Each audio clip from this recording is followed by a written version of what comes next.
Welcome to LOA Today. Walt Thiessen and life coach Joel Elston here. Today is Thursday, February the 14th, 2019. Happy Valentine's Day, everybody.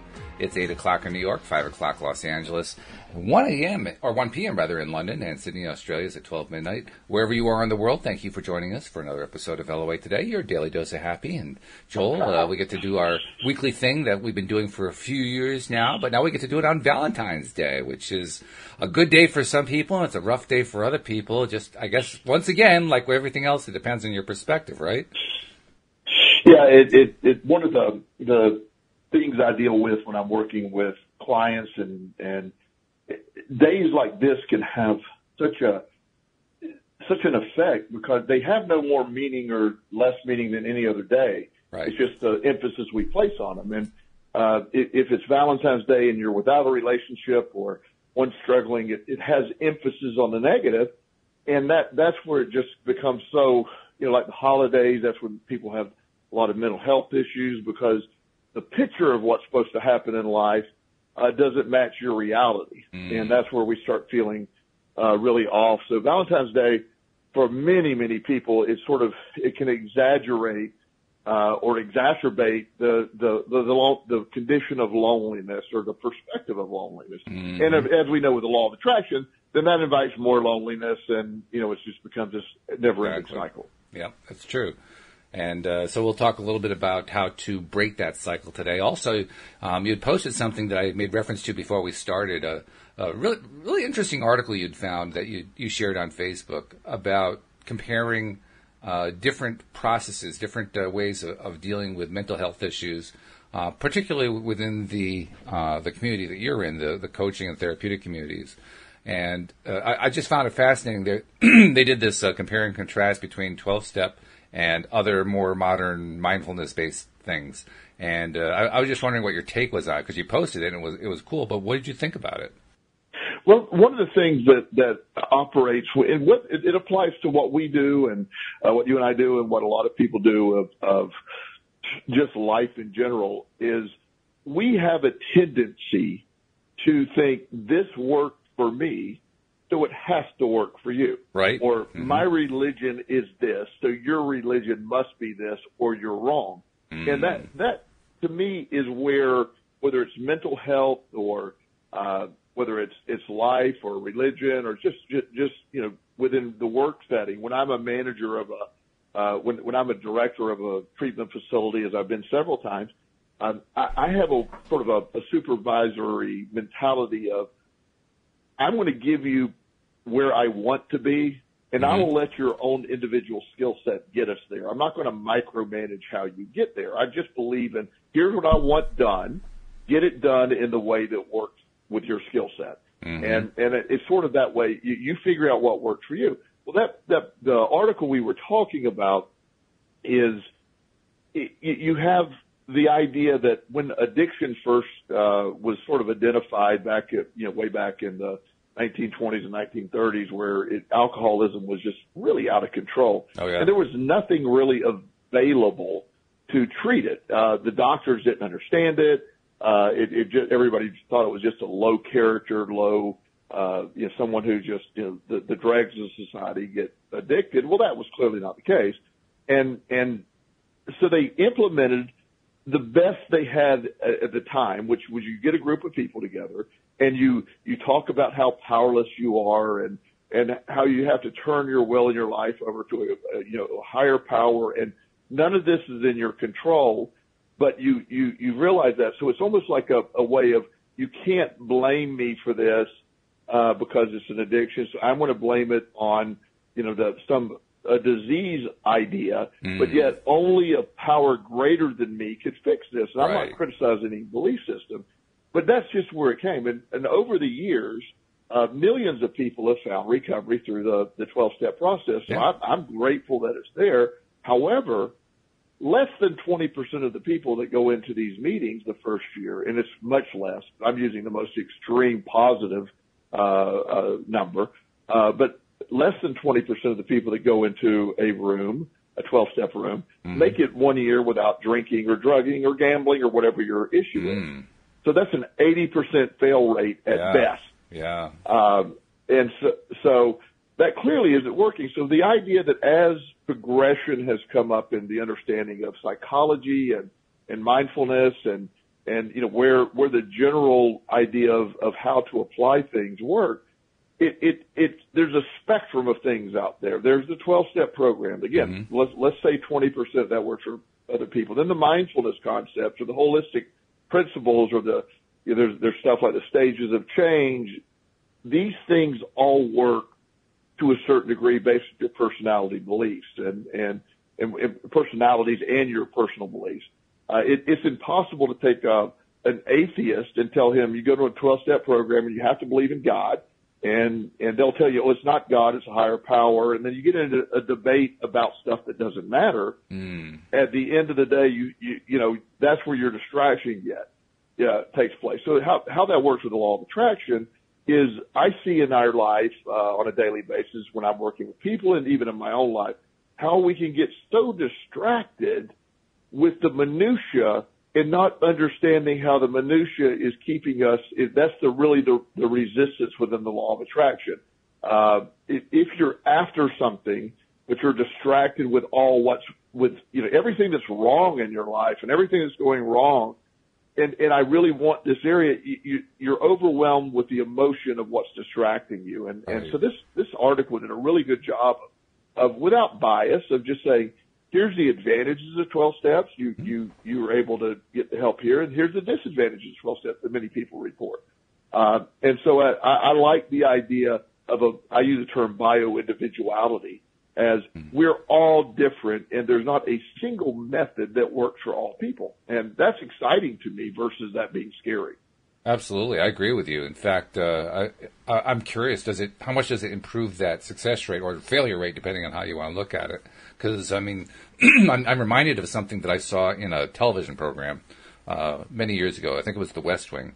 One of the characters was an alcoholic, and he was talking about how when you first admit you're an alcoholic, everybody's there to support you.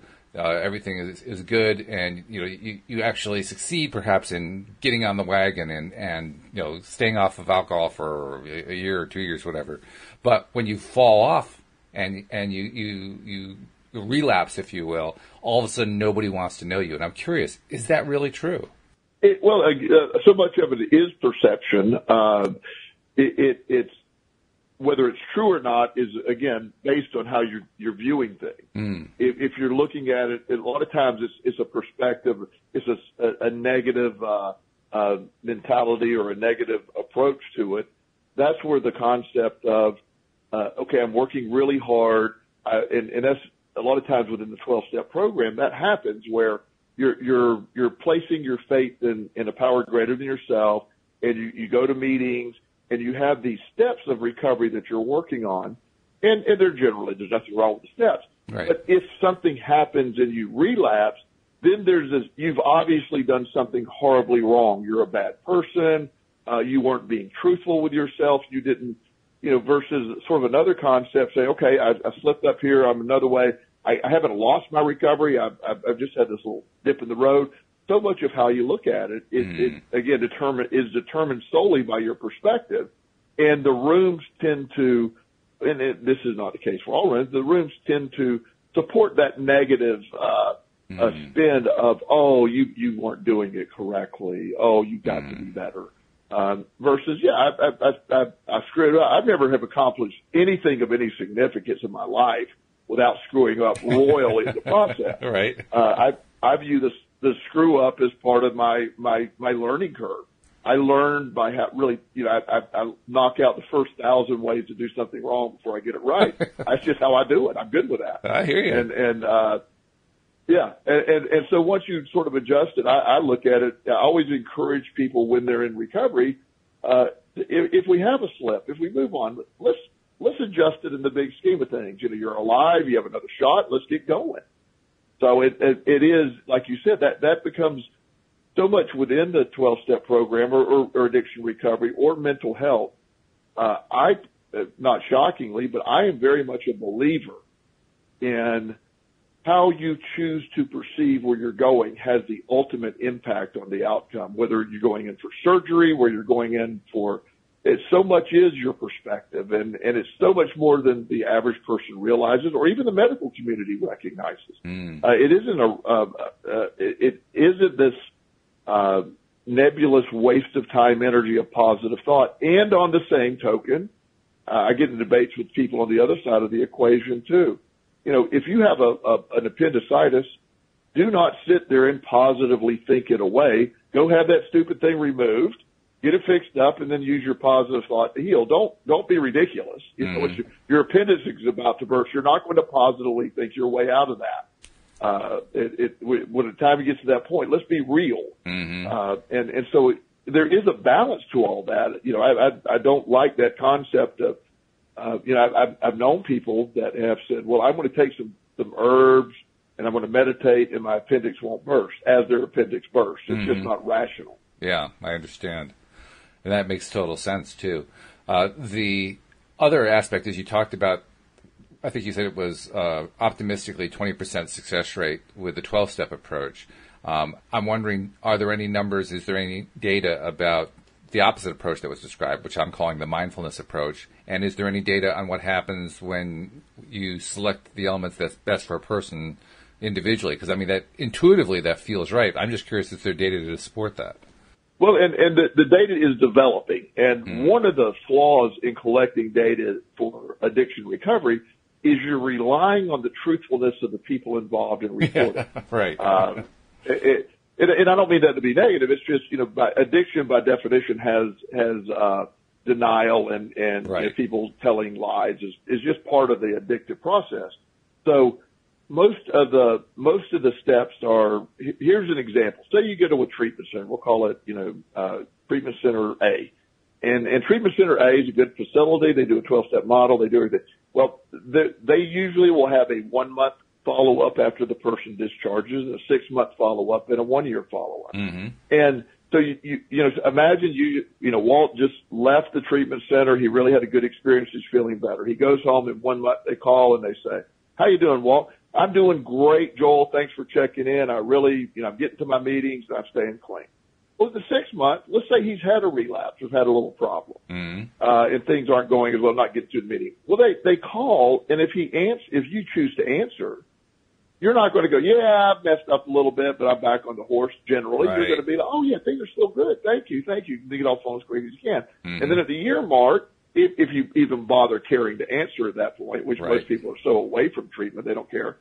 And then they're going to report more than likely, "Yeah, I'm doing fine. Thanks for calling. Don't call anymore," something like that. So you don't have a real accurate statistic in reporting. Right. But when you look at it just from when people get to that extreme bottom and they are required to get back to treatment, one of the things that I have in trying to get access to really help with this, and it's guarded, but I just want statistics and not names, but insurance companies. You know, I like to see when the insurance companies pay for somebody to go to treatment and then how quickly they leave a treatment center and they go to another one. And you know, that not what the client's saying, but what the insurance companies are seeing. I want that statistics to that. And of course the treatment centers themselves don't want you to see that because it would support the idea that you know, that you might go to 3 treatment centers or 4 treatment centers in a year. Yeah. But on the other hand, I know from a personal experience, the people that, what I do is I get somebody in, and one of the first, when I'm dealing with addiction particularly, one of the first things I'm trying to figure out, I don't have a specific path that I put somebody on. My goal is to identify what works for that individual. Let's spend a lot of time getting to know the individual, what works for them, and then helping them compose a treatment plan that works based on all the factors that are involved. You and I were having a discussion right before we went on air, the 48 seconds we had before we went on air. The idea that we're really processing and thinking, well, wouldn't there be great if there was something that we had access to that could give us a personality blueprint of what works. And there's, you know, there's several psychological personality tests going, but one one that's not a medical model. It's called the Enneagram process. It is a process which uses 9 basic personality tests, and it's spelled it's ENNEAGRAM, Enneagram. Okay. And there's free tests online, and you can look it up. And you see your personality types. They've named them. I strongly suggest you not read the names because, even though it's impossible not to, because there's a bias in the names themselves. Oh, really? Oh, I want to be like one is called the reformer, the other is the helper, achiever, the individualist, the investigator, the loyalist, the enthusiast, or the challenger, or the peacemaker. So you see one of those names and go, ooh, I want to be the loyalist. So, right, yeah. So just there's 9 personality types, and just start that way by going through them. Well, my ultimate goal is to incorporate this type theory, maybe not this specific one, but this type theory of the Enneagrams or maybe the Myers-Briggs or a combination of both, to say, okay, for this personality type, in general, we found people that use a mindfulness, holistic approach with meditation as a really effective method. We'll work on nutrition. We'll have you meditate. We'll teach you how to meditate. That's very effective. This other personality type does very well with the structure of 12 steps. We'll get you some 12-step meetings, or you might have one of the, a very varied personality type that we're going to put together a cumulative sort of a shotgun approach of all these different methods. So I think that's an exciting concept of instead of trying to say, here's my program, I'm going to force it on you and make you get it this way. And I do that with individuals. When I sit down with the people I'm dealing with, I figure out what is their currency, what drives them, and how am I going to build a program or help them build their own program that gets them into a form of recovery. And this is a long answer to your question. Yeah. But the people that I can get engaged in this process always are successful. Now, I don't mean there's 100% going 1 year without ever use. But say, for example, you have a drink, you're doing well, you have a drink, you have a drug, then you quickly realize you get back on track and the progression is forward. That's a very successful program, I believe. That's an interesting point because a lot of this depends on how you define success. And very often, the therapeutic community often defines success the way that first piece of data was defined, staying off of whatever it is for a year, which is certainly successful when you do that. But is it the only level of success? I mean, there can be multiple levels. And like you said, we can make lots of mistakes on our way to success, and it's still successful. So at what point do we decide that it's success? I have this is a sort of a cumulative description, but I have one young man in particular. He had been in, probably 10 different treatment facilities in the last 5 years. And he ends up coming to me because he just couldn't get it. And doctor, my referral base, I'm sort of the person of last resort. Okay. Right. Go see Joel and see if you can figure something out. Yeah. And so we were sitting around and we were talking, and this guy has a very, he has a very unique personality. He's very much an antagonist. He likes to argue with different things. Not in a negative way. He's just very inquisitive. He's almost like has a natural, debate to everything. And so what I put in place was I said, well, what do you think would work? And, here's 20 options of variety of things that'll work. And so he actually, because he's an investigator, he went in there and he started studying these techniques. And he said, well, I sort of like this. So I literally had him doing the work for me. He started writing out his own treatment program. He said, this is the stuff that I think works. Here's the stuff that's crap. And he set it up. He wrote it out. And then, the most effective program we're going to follow is the one that we create. True. And so he literally had this individual program, sort of chose a menu of things that matched. And he is, he went 6 months. One night he was out with some friends. He had a couple of beers. He actually called me and he said, this isn't working. I don't even like this. And he said, in the middle of the evening, I'm going home. Well, he had 2 drinks. Many people in the program would say, well, you have a relapse. Well, call it what you would like. but he immediately got right back on the wagon. He didn't view it as a mate. In fact, he said, it just proved to me I don't want to drink. And that's been 2 years ago, and he hasn't touched it. Wow. So is that success or is that failure? Oh, it's definitely a success as far as I'm concerned. Absolutely. So a perspective of success. Whereas a lot of times the 12-step programs are telling you, okay, you messed up. You got to start your time over. You know, we're keeping score. Your clean date is here. Stand up, say you're an alcoholic, and say your clean date, and you're being punished because, again, not literally, but it's a perception of, boy, I screwed it up. I don't want to have to go face these guys again. Versus, I had a slip last night. Actually, I want to make it a therapeutic slip. I'm going to use it as a learning tool, and I'm going to move on. I haven't lost anything. Yeah. It just depends on how you look at it. It really illustrates just how tough we are on ourselves. I mean, we're brutally tough on ourselves, and we're really brutally tough on each other. And we expect that if we're brutally tough on ourselves and on each other, that it's going to somehow make ourselves better. I've never quite followed that logic. But it ties in nicely with the fact that we have our first question from the live stream listeners. Shireen asked it, and I wanted to share it with you and get your take on it. She says, how can I love myself? And yes, I know the mirror exercise, but when I look into the mirror, I see someone I do not know anymore. So how can I love myself and forgive myself? Well, that's a really, for everybody, I think that's a really difficult question. I think a lot of it begins having the ability to understand what does that even mean? What does that mean to you? The idea that how can I love myself and forgive myself? First of all, what do you need to be forgiven for? First of all, we have to be established as there, what do you need to forgive yourself for? It's a really hard understanding because we're told self-forgiveness will make you happy. Well, number one, what are we forgiving ourselves for?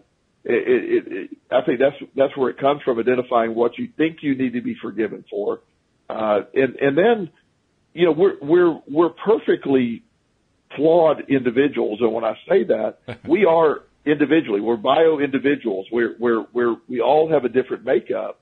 And so if we're measuring ourselves, our level of success is being measured by a standard in society, and we're never going to live up to that, we're always going to need to forgive ourselves for not living up to that standard. Or are we living to the standard of the individual that we are? And are we doing this? And where's that coming from? So it's a very difficult question because I don't think you can love yourself until you accept yourself.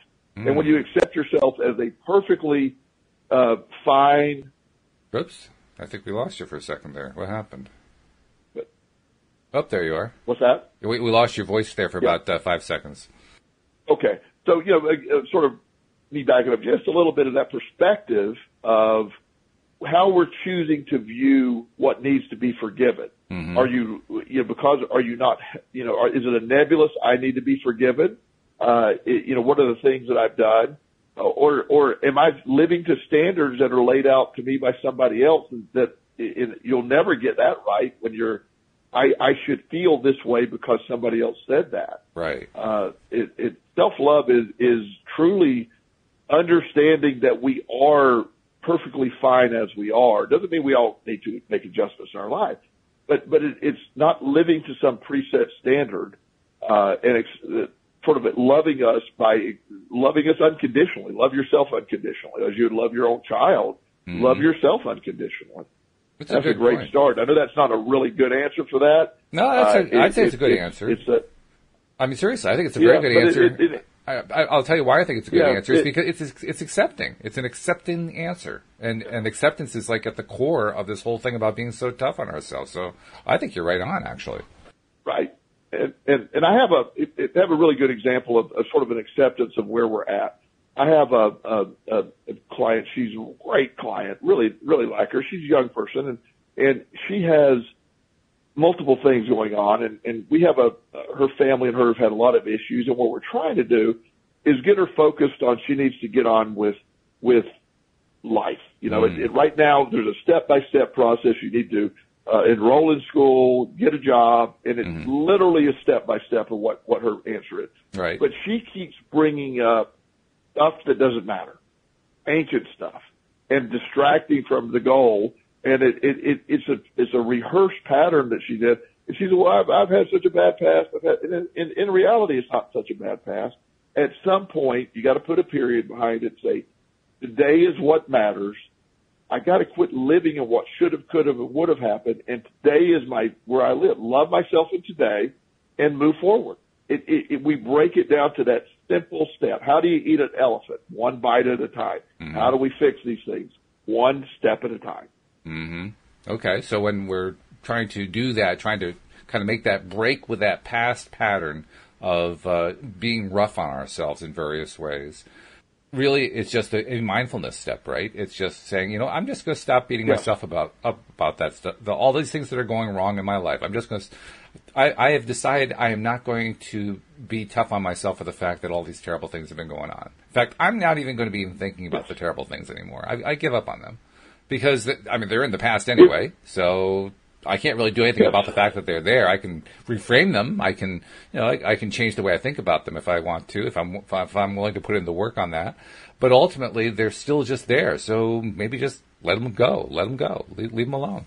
Well, the power in everything that we're talking about, whether it's self-forgiveness or self-love or whatever term you want to use, but the power of law of attraction, when you combine the knowledge of what we're trying to do with the law of attraction with the understanding that all your power, everything that everything you have, every piece of energy you have is right now at this moment. Mm-hmm. There's nothing else that matters. It has happened. Yesterday was a wonderful day for some people, and it was a horrible day for some people. Mm. And it was the same day. It's just how they perceive what happened. And today, your power exists without knowledge of what happened yesterday, or regardless of what's going to happen tomorrow, your power still exists in today. If I could if I wanted to get rich and really get mega rich, I would be able to create a pill that would allow you to forget every negative thing that has ever happened to you and only remember the good things. That's what people are trying to do with drugs, by the way. Exactly. It doesn't work. Exactly. But if you were able to erase all that self-doubt, one of my favorite stories, and a friend of mine was telling me this about her son, and he's a great 9-year-old, from a 9-year-old's perspective, and she is a nurse, an RN, and she wants to be a nurse practitioner, but she's a single mom and there's a lot of work. So she was on the phone one day, and she was telling her son about a homework assignment. And he said, well, Mom, what do you want to do? Is this your career, or you got more to do? Anyway, this homework assignment he was trying to do, asking Mom questions. Mm-hmm. And Mom says, well, I would really like to become a nurse practitioner. And he said, well, okay, well, why don't you do that? And she said, well, I'd have to go back to school, and then I'd have to complete this exam, and I have to do an internship. And so he's like, and she said, she was done, and he goes, so that's like 3 things? And she's like, well, yeah. He goes, huh? So really 3 things is only keeping you from doing that? And she was like, well, yeah, you're right. She actually enrolled in school. She's like, yeah, I need to do that. And it's only 3 things. The only thing that was keeping her is 3 things. Now, I admit these 3 things have some space in between them. Stuff is a bigger category. Right. But when you break it down to that, yes, you're no closer if you don't begin. So your power in self-forgiveness and self-love is breaking it down to stop with what has happened. You're beating yourself up, and you're viewing what happened through a lens of the rearview mirror that doesn't matter. Right now is all your power exists. Forgiving yourself, it doesn't really even need to happen when you can live in the moment of right now. The law of attraction doesn't require you to forgive yourself. It does require you to stop the emotion that's attached to not being able to forgive yourself. But when you learn to not allow that to be a factor, the law of attraction is so basic and so simple, it can only respond to the emotion you're putting out there. That's all it can do. And so when you learn to not allow that what has happened to in the past to do that, then it can only respond to your energy vibration at that moment. Some people need to do self-forgiveness, and other people realize, I don't give it any power. I adjust my thinking, which adjusts my subconscious, and that's where I need to go. But a lot of times we get stuck on that train of I got to work on self-forgiveness for hours and hours and years and years and years versus, or I can not give it any power. And it's almost like you snap your fingers when you realize that. That's true. Yeah. And by the way, Shireen, you mentioned when you look in the mirror, you see someone you don't know anymore. That is a great way of describing what happens in the first few days of doing mirror exercises. I described it in the past in terms of I just can't look I couldn't look myself in the eye. I mean, the first day I did a mirror exercise, it lasted about 5 seconds because I just couldn't do it. It was just too uncomfortable. But what I can tell you is when you stick to it over a period of days, and it doesn't actually take a lot of time for this particular thing to happen. If you stick to it for 5 days, maybe 10 at the most, doing it every single day, you find that particular aspect starts to recede. It becomes less and less impactful. And you find that's where the acceptance of yourself starts coming in, just because you went through the same exercise 10 days in a row. So you kind of white knuckle it out for the first few days.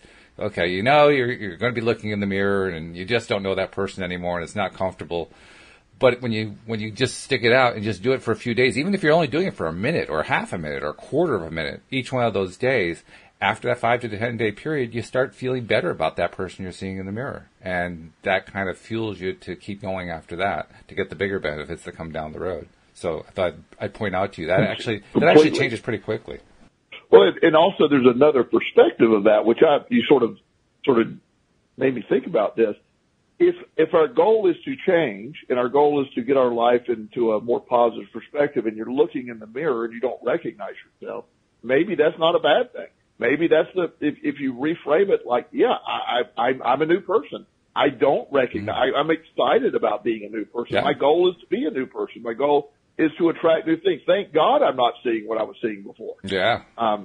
Again, a perspective of, there's nothing that we're talking about that at the end of the day that doesn't boil down to your perspective over what you're seeing, feeling, or thinking. That's it. And so when I look in a mirror your resistance is, I don't recognize a person I'll use the emphasis in the discussion. I don't recognize the person I'm seeing in the mirror, or, I don't recognize the person I'm seeing in the mirror. Thank God. It's the same thing. Yeah. Yeah. It's how you're looking at it. And that's really important to understand. There is an interesting thing that came to mind as you're describing that, because I realized when I first started doing my mirror exercises, I would see, the circles around the eyes and the wrinkles and so forth, and think to myself, I was never like that before. So for me, that was, I don't recognize the person that I'm seeing in the mirror. Interestingly enough, over time, I've gone through a couple cycles. The first time I did it for about 50 days in a row, which was really, really good for me. I got a lot of benefit out of it. And then for some reason, I just kind of stopped. I kind of wish I hadn't stopped, but I did. I stopped for a number of months, and then I started again a couple months ago, and I've been doing it ever since. And I've been noticing, and this may be just subjective, maybe this is me wanting to see it, I don't know, but I swear to God, Joel, I think those wrinkles are less. I think they've started to smooth out. And I suspect that it really is true, and I suspect that it's happening because I'm feeling better about myself through doing these exercises. Yeah, I completely agree with that. Well, and also that as you're looking, as you accept it, then you can see it differently. One of the things that happened, I've been in Virginia for 10 years now. And one of the things that I think this is how they do it. I'm not exactly sure. I think, they give you, when you first get to the state, I moved from South Carolina, they gave me a driver's license that was good for 4 years. Mm-hmm. Then they renewed it for 6 years. Uh-huh. So my driver's license came up for renewal. Mm-hmm. Well, in the last 10 years, I've had a lot of stuff happen. I've lost my son. I was 40, 46, I think, then I'm all of a sudden 56. In this process. Mm-hmm. So 10 years has passed. And when I got here, there were times I would still be asked for ID when I'd, go see, just be somewhere at a restaurant with people. Going into a restaurant required ID or a club. Mm-hmm. And even though I don't drink, they still ask for ID. And I was a young looking 46. Well, I have physically aged a lot, mm-hmm. Over the last 10 years. When I look in the mirror, sometimes I'm like, oh my God, I don't recognize myself, or that took place. And so again, my perspective of that could be a really positive or a really negative depending on what you're looking at. Of course, you know which way I choose to look at that. Absolutely. And I look at it like I've earned this. I have survived the unimaginable. I've survived the unsurvivable. Yes, there's some physical outward signs, but internally I feel better than I felt when I was 30 years of age. I have unlimited energy. I feel just fantastic. So with knowing that and knowing that all of this stuff that's taking place, I feel better. And so when I look at it, I see the wrinkles and the gray hair and the stuff that didn't exist, 10 years ago, instead of, wallowing in it, just saying sort of a badge of honor. To me, I see nothing wrong with that. It's not a negative. The lady at the driver's license, she caught herself. It's hilarious. And my other driver's license picture, I did look again. It was one of the few great pictures I've ever taken anywhere, much less a driver's license. And so she almost apologized since she said it. She goes, "Oh my God, what happened to you?" and she said, "No, I'm sorry." It came out like, "No. I said, life happened, and I'm really proud of it. I'm still here." And she's like, "Oh wow, that's a great attitude." And she said, "No, she says you actually look exceptionally young for your age in the last picture. You still look your age, or even a little young." She's trying desperately to make up the statement, but I never viewed it as wrong. I've always embraced it. I don't care about that stuff. I don't put any value in that stuff. And then, like you're saying, as you've accepted it, then you notice it differently. Yes. And I do believe the wrinkles can go away. I don't care about them. There's something to me. Again, I wear them as it's a medal of I've earned the wrinkles. I've earned the gray hair, and I'm still here, and I'm still resilient. I'm still strong. I'm still productive. I have all this stuff going. I've earned all that. Again, that's the perspective I have on it. I don't view somewhere in society somebody to define aging as a bad thing. I view it as this incredible thing. If I knew being older felt this great, I'd have been older a long time ago. That's a great attitude. I like that. It's funny, too, the way you phrased it. Yeah. Shelley Epperly, who does the Monday evening program with me, has logged on. Good morning, Shelley. Hope you're doing well.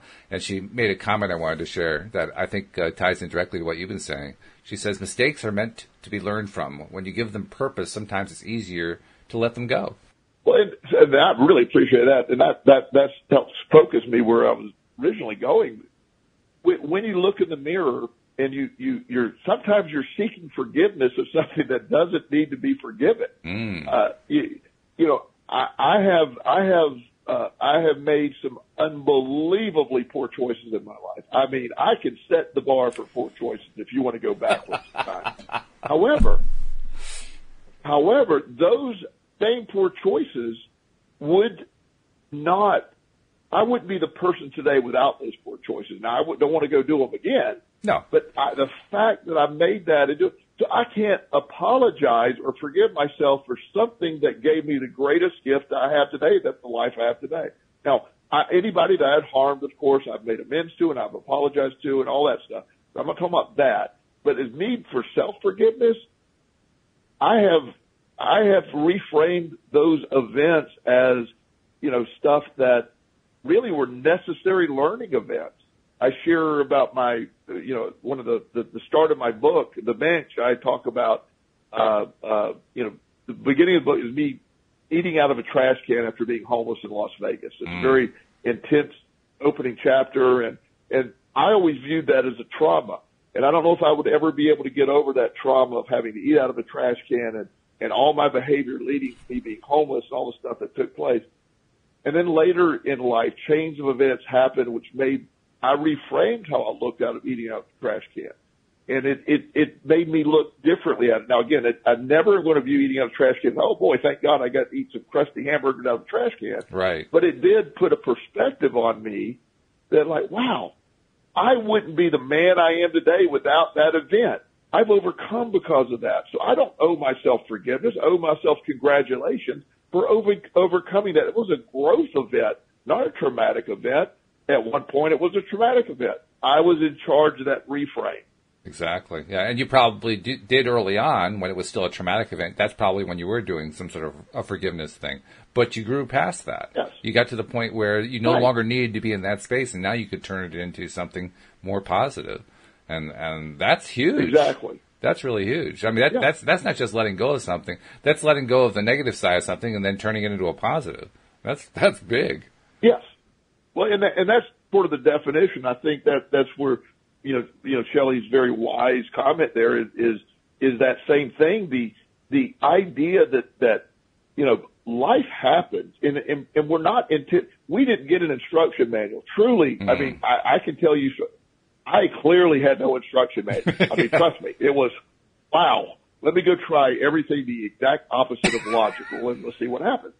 And however, all that calamity and all that stuff and all the stuff that happened, it was horrible. But I'm looking back, and again, I can approach it with a little humor now, and I can approach it with, yes, my poor choices, despite my every single effort, what seemingly to the contrary, I've become wildly successful, despite all the efforts seemingly of let's be unsuccessful, let's do everything wrong, because I was able to adjust my sail and learn from them. Yeah. So I'm very careful when I use the term self-forgiveness. I don't want us to beat ourselves up, but I view self-forgiveness in a little different way than the average person.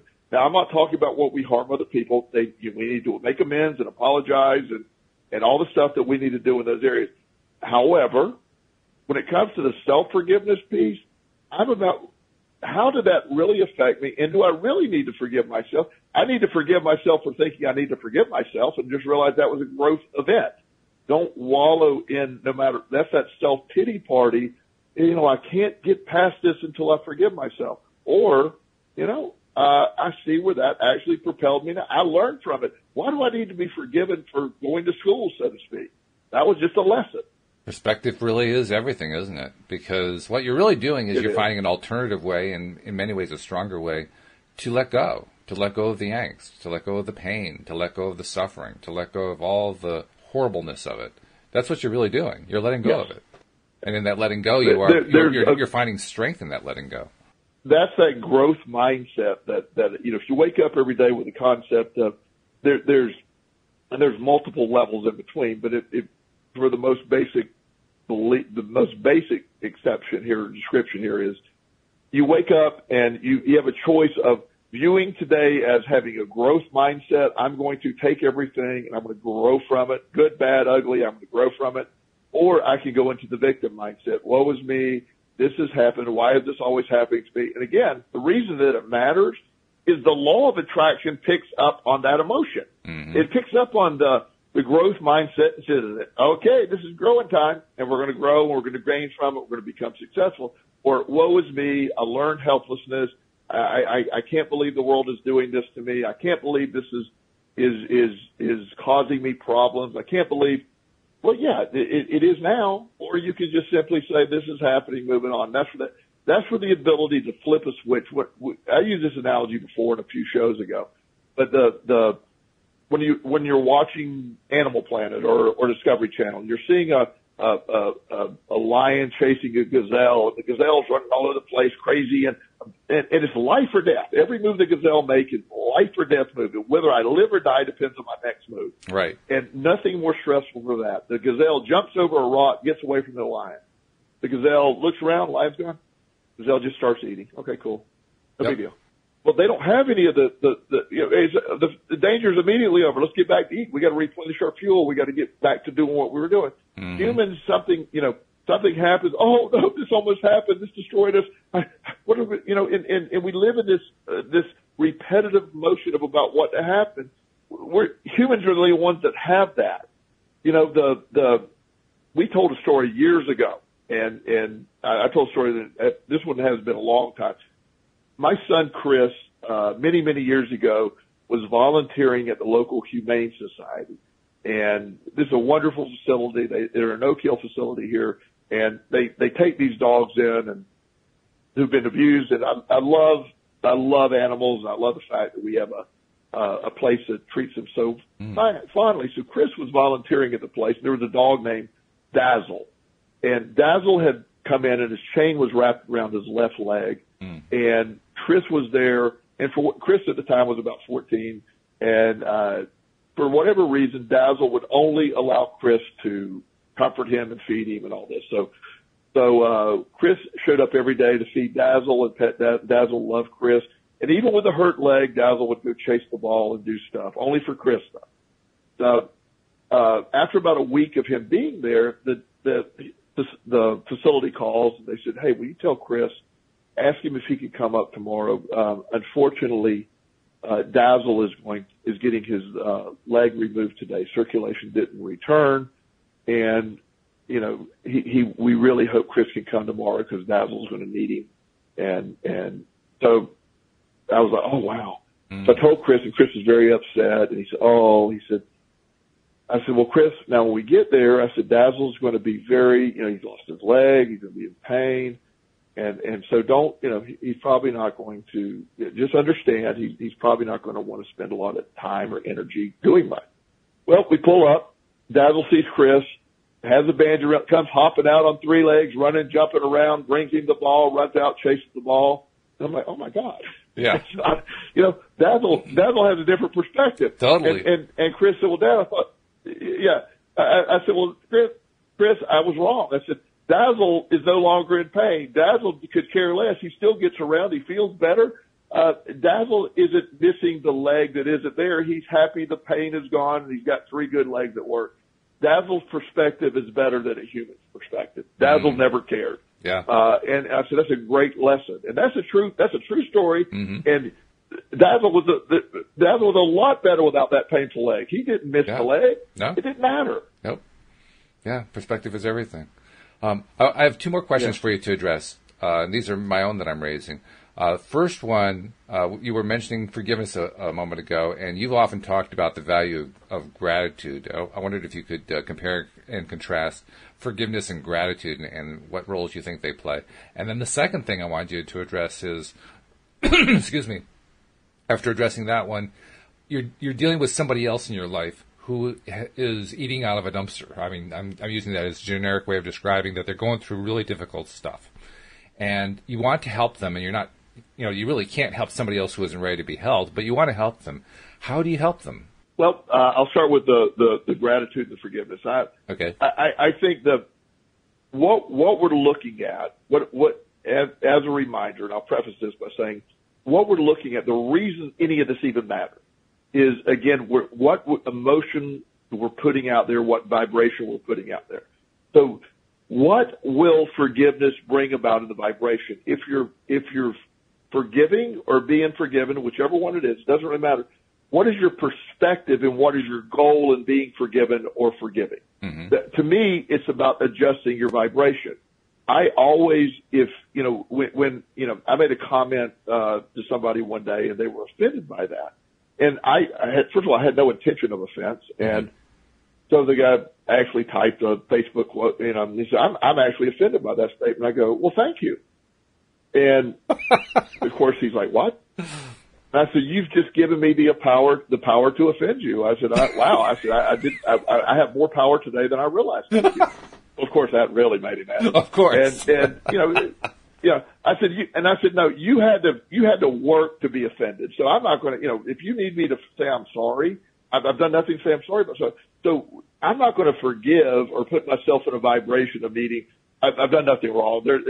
It's his, super paper thin skin that somehow it was such the most benign quote in the world. Somehow he took personal offense to it. So, with that, what are we doing? I don't want us to become a forgiveness machine where we're constantly asking for forgiveness for stuff we don't need to be forgiven about. If we're wrong, promptly admitting we're wrong, making amends in any way we can, repairing the damage that we've done, and then moving forward. That's awesome. So forgiveness is a state of mind done properly is a very effective uplifting vibration. But that's a very dangerous one too when you're living in the concept that you constantly need to be forgiven or you constantly need to be forgiving. If I need to forgive somebody 2 or 3 times, maybe I don't need to have that person in my life. I mean, it's okay, I'll forgive you once, and I might forgive you twice for that. 3rd time, it's now becoming my fault. And so I need to look at what vibration that's putting out there. Then when I look at the gratitude piece, gratitude, and I'm speaking for me because I know other people have different, but gratitude is my base emotion of the law of attraction. And I don't know if that comes from the fact that it was sort of the concept of The Secret, and she relayed that. I know other people that have sort of some different vibration and emotions that work, but keeping it really basic. Gratitude for me is where I am at the most harmonious. When I'm grateful for what I'm having, it's the most basic way to get more things. My law of attraction field responds best to what I'm grateful for. That's how I've used to work at best. When I'm grateful for the abundance I have more of an abundance. When I feel of a lack of what I have, or I'm not grateful for stuff, or I feel I've been slighted, then I get more things to feel slighted about. If I'm a victim of something, then I need more things to feel like I'm a victim about. Mm-hmm. So the two emotions are just seeking the vibration that you're trying to get back. Forgiveness can be a tool to raise your vibration, but you also have to be careful not to allow it to lower your vibration by forgiving for stuff that really doesn't need to be forgiven about. Does that make sense? Yeah. Oh, yeah, it definitely makes sense. And the reason I mentioned those two concepts, forgiveness and gratitude, I think most people kind of figure they're kind of in the same ballpark. And I knew you were going to show that they're really quite different, which you did. But that's kind of an eye-opener, thinking that, forgiveness and gratitude really are not the same at all. No. And I've had people that have tried to apologize for, well, I'm sorry I said that. First of all, please take that back, because I was never offended or I was never harmed. Mm-hmm. So don't waste that on me. If that's not something, somehow if you're turning that, you need to adjust why you're asking to be forgiven on that. I have a super thick skin. I'm not worried. I don't live in a world where I allow other people's emotions or statements to drag me down. I'm good with whatever you need to be. I've become bulletproof, or trying to become bulletproof in those areas, and I'm pretty good at it. So I always try to help people along the way. I've had people say, "Oh, I'm sorry, this happened." No, zero reason to be sorry. There's no, I'm not offended about that. And there was another part of your question.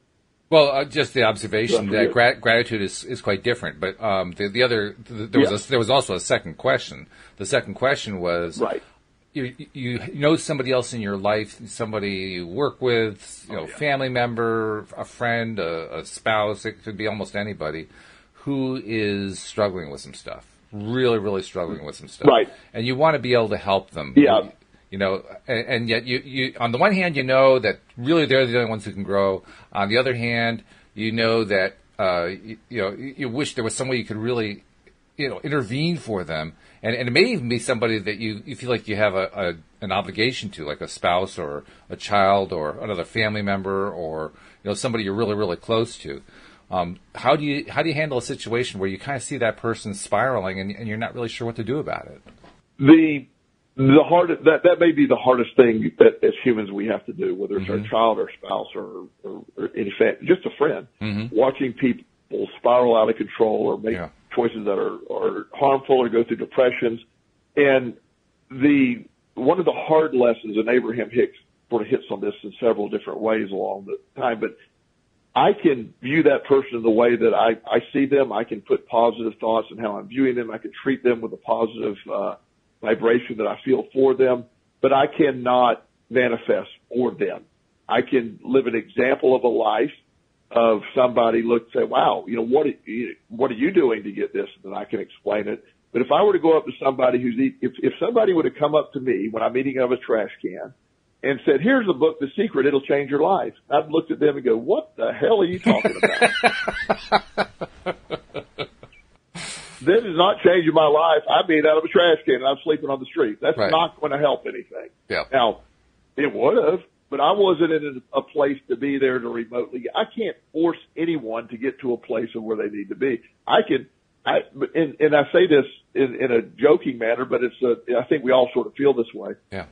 I could line up 20 people 10 people on each side of a table, and we all sit down and we explain to the person on the other side of the table what's wrong, and probably with complete accuracy, that person could tell me what I need to do to fix it. However, I would know the same answer. I might give them the same answer for their problem, and they're not going to implement it anymore. We have to arrive on our own. that's the hard part of the law of attraction, is allowing this to arrive for the individual who's doing the manifesting or what they're inviting. We have to allow them to get there. And that's a hard thing to do. You can't force it. And I've never figured out how to do it, nor would it be beneficial, because all kinds of people tried to help me along the way. And it wasn't until I became exceptionally ready for the message I was able to receive it and then live it. And that's everybody I've ever dealt with in life. You've got to get there in a way that's acceptable to you. Absolutely, yeah. It is the hardest thing to deal with, because we are attached to the people who are important to us in our lives. And when those people are going through something difficult, our hearts go out to them. So we want to help them. Sometimes we feel like we have an obligation to help them. But like you say, the hardest part is kind of letting go and just saying, they got to walk their own path. I can be there to help them pick up the pieces, but they still got to walk their own path. We have I'm very much into nutrition and health and sort of a holistic view to life outside of the law of attraction. I think it actually all goes together, but that's a different day. One thing that I really want people to grasp, I have an example of a really good friend. I was in Florida. We were visiting. We met at a restaurant to eat. And in the South, people who are in the South, when I say South, I mean South, really down that way. Deep South. You go to a restaurant, you can order sweet tea. They add sugar to tea. Mm-hmm. And it's not just sweet, it's crazy sweet. It's very unhealthy. It makes Mountain Dew look like a health food. So we sit down in this restaurant, and this gentleman, his issue is he was actually there to talk to me about how he's feeling down. He's very, very overweight, and so he sits down. The first thing he orders is a sweet tea. And I'm like, you might as well. There's a half a bag of sugar there. Why don't you just mainline it? I said We can stop our discussion now. Stop sweet tea. If I didn't even know that was still a thing that you would drink. Of course, I mean you're 400 pounds. There's no way this. And he looked at me and goes, "Well, I've always drank sweet tea." Well, he said, "I want to know what I can do." I said, "Well, stop drinking sweet tea." Yeah, and he said, "Well, I'm depressed." I go, "Stop drinking sweet tea." Let's start with the most simple, And it was so obvious to me. Well, it took him 2 more years before he had to have, sort of a knee replacement operation, and he's in really poor health. And now he's going to have to, he had his knee operation a while back. Mm-hmm. And I'm thinking to myself, 2 years ago, you had a key that he just couldn't see. Yeah. And so I couldn't get him to see it. He wouldn't believe it. And it was so ridiculously obvious to me mm-hmm. that there was no changes needed. When you could simply start with he had 4 or 5 of these glasses he was 2,000 calories of sugar a day of sweet tea was being consumed. If we just stopped that, you would lose 100 pounds in a year. Yeah. And, so it was baffling to me so I couldn't make him do that. But once he realized it, one of the first things he said, I gave up sweet tea and that helped a lot. I'm thinking, good. I told you that 2 years ago. But well, isn't that it? You just nailed it right there. I mean, because we want to say, I've been telling you this for years. You finally listened. But what really happened was they listened to themselves. And yes, what you said 2 years ago helped, but they listened to themselves. They listened to that message that was inside their bodies all that time. They finally paid attention to it, and you did help bring it to their attention. One of the frustrating things I work with a lot of young people. When I say young people, say 15 to 25. I've worked with just tons of those. And so one of the frustrating things that almost every parent will tell me is once my clients start making progress, and they'll come home and they say, "Oh, you wouldn't believe what Joel said."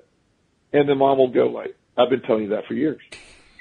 She's pissed that, well, why are you listening to him? I've been telling you the same thing. And actually get mad of like, well, first of all, I'm not his mom. And second, I have a technique of allowing them to come up with it.